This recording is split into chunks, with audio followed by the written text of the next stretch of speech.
Hey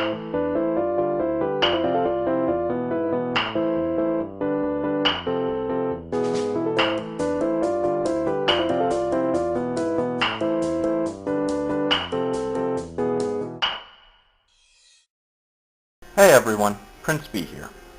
So about a week ago I was looking at various hairstyles to try out. I used Google to search for anime boy with brown hair and green eyes, and yes, I'm aware that that sounds rather weird. The first picture that came up that I really liked was this one. Intrigued, I decided to try and figure out which anime he came from, or if he was someone's OC. I quickly tracked down the anime he was from, and that's the anime we'll be looking at today. I know my way of deciding what to watch based solely on characters is rather strange. In fact, you may even say it's illogical. Regardless, that's how I do things. So let's move on and look at today's anime, Zetsuen no Tempest. Before we get started, I'd like to point out that while there is a manga and anime version, only about half of the manga is currently translated into English, so I can't give a full description of the differences. That said, it seems as though the anime does a much better job of clarifying, giving backstory, and tying everything together than the manga. With that out of the way, let's get started. As always, I'm going to be starting off with the story, so let's set the stage. Zetsuen no Tempest is a complex anime. It starts by following two boys, Mahiro Fuya and Yoshino Takigawa, as they attempt to help a magician, Hakaze Kusarabi, who has been stranded on an island where she cannot perform her magic. Their goal is to help her escape the island so she can grant Mahiro's wish, which is to find the killer of his sister Aika. They do so with the help of various talismans, which Hakaze hid in the event that she became unable to use her magic.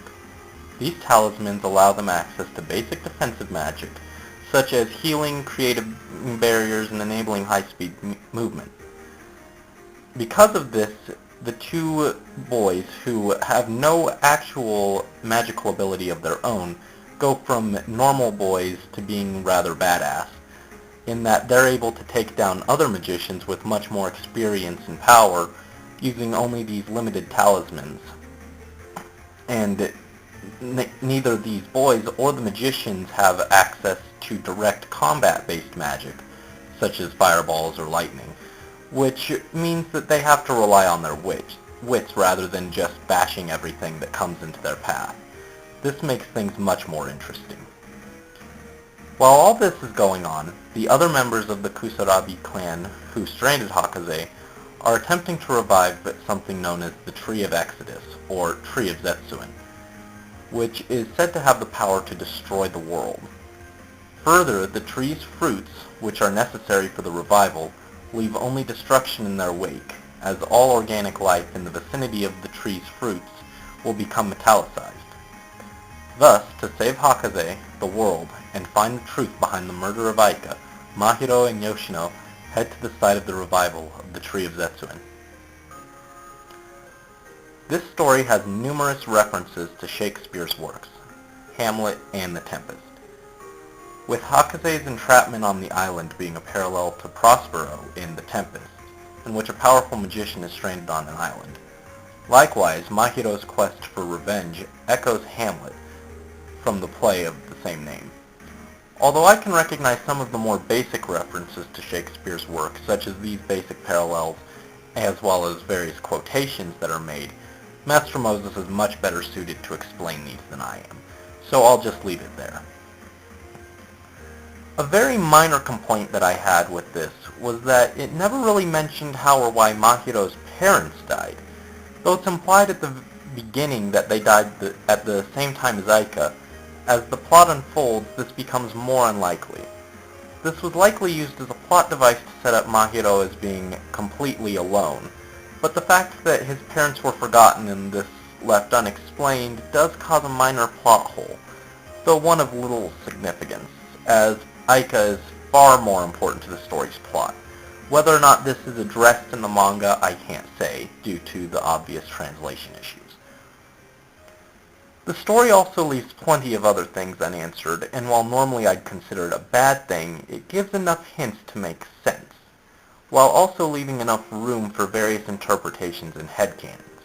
In fact, this anime does a very good job of leaving things open for interpretation. Nothing is really black and white, right or wrong. No side is specifically shown to be the bad guys, as nothing is completely right, and each side recognizes the possibility of them being completely wrong. As far as the actors go in this show, there are relatively few characters, with the total of important ones coming in at around only 10. That said, each one is very well developed and plays an important role in the plot. None of these characters could be missing and have the plot work as well as it does. And because there are so few characters, we get to know each one very well, their various motivations, personalities, and ways of thinking. As for the graphics, in the manga things are fairly basic. While it doesn't look bad by any means, it's nothing that is mind-boggling. It works for telling the story, so there aren't any complaints there. As for the anime, everything looks spectacular with a great level of detail. I especially remember the crisp look of the ocean on the islands in the very first episode. As for audio, the soundtrack is gorgeous, fitting each and every mood perfectly, and the VA work is perfect as well. That said, this show is unfortunately undubbed, so if you want to watch it and don't speak Japanese, subtitles are your only option. For my final verdict, though it's not perfect, it's damn close. Looking past my filters, there are some minor plot details and such that should technically lower its score, but frankly, I don't care.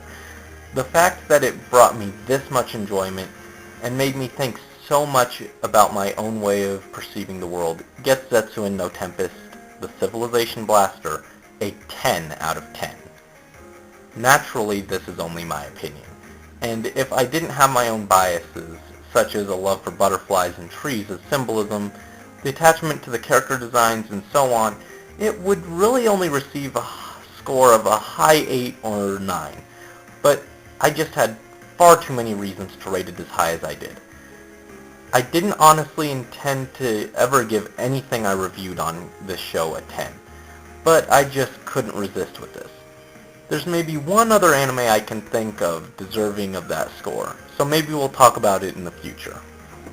Zetsuen no Tempest is a seemingly overlooked show, and I think it has the potential to become a classic. And it's perhaps my favorite anime or manga to date. If you're a fan of Shakespeare, I highly encourage you to check it out for all the references. And if you want something new, I likewise encourage you to check it out. Thanks for watching this review. As always, like, comment, and subscribe, and share this with your friends. And be sure to check out Zetsuen no Tempest. I cannot stress enough how much I enjoyed this show. Now, if you'll excuse me, I think it's about time I go brush up on my Shakespeare.